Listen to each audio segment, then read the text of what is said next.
ప్రత్యక్ష నారాయణుడు సూర్య భగవానుడు కొలువైన అరసవల్లిలో రథసప్తమి వేడుకలు అట్టహాసంగా ప్రారంభమయ్యాయి. 3 రోజుల పాటు జరిగే ఈ కార్యక్రమాల కోసం ప్రభుత్వం అన్ని ఏర్పాట్లు చేసింది.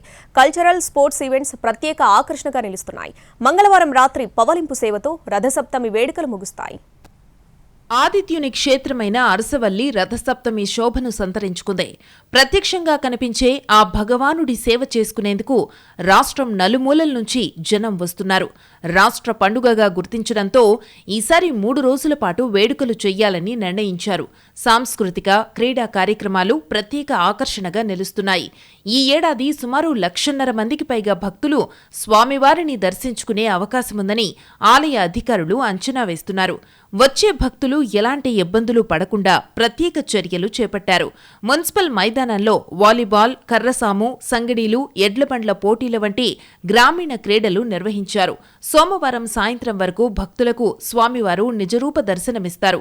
మంగళవారం రాత్రి ఏకాంత సేవతో రథసప్తమి వేడుకలు ముగుస్తాయి. అట్లాగే 3:30 అయిన తర్వాత స్వామివారికి అలంకార సేవ ఉంటుంది. పుష్పాలంకార సేవ భక్తులు ఎంతోమంది సమర్పించిన దండలు, పుష్పాలు ఇవన్నీ కూడా స్వామివారికి అలంకరించి వారందరికీ విశేష దర్శనం కూడా ఆ రోజు చేస్తారు.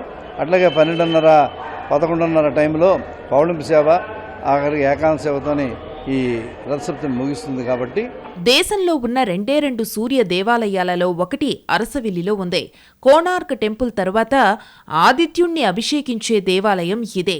ఆ ప్రత్యక్ష నారాయణుడు కొలువైన ఈ దేవాలయంలో నిత్య పూజలు చేస్తారు. సూర్య జయంతి, రథసప్తమి వంటి ప్రత్యేక సందర్భాలలో ఉత్సవాలు ఇంకా ఘనంగా నిర్వహిస్తూ ఉంటారు. 7వ శతాబ్దంలో కళింగరాజు దేవేంద్రవర్మ ఈ ఆలయాన్ని నిర్మించాడని స్థల పురాణం చెబుతోంది. ఈ దేవాలయానికి ఆకాశంతో అసాధారణ సంబంధముంది. ప్రతి ఏటా 2 సార్లు ఉషోదయాన సూర్యకిరణాలు గర్భగుడిలో ఉన్న మూల విరాట్టు పాదాలను తాకుతాయి. ఇలాంటి అద్భుతాన్ని చూసేందుకు భక్తులు విశేషంగా వస్తారు.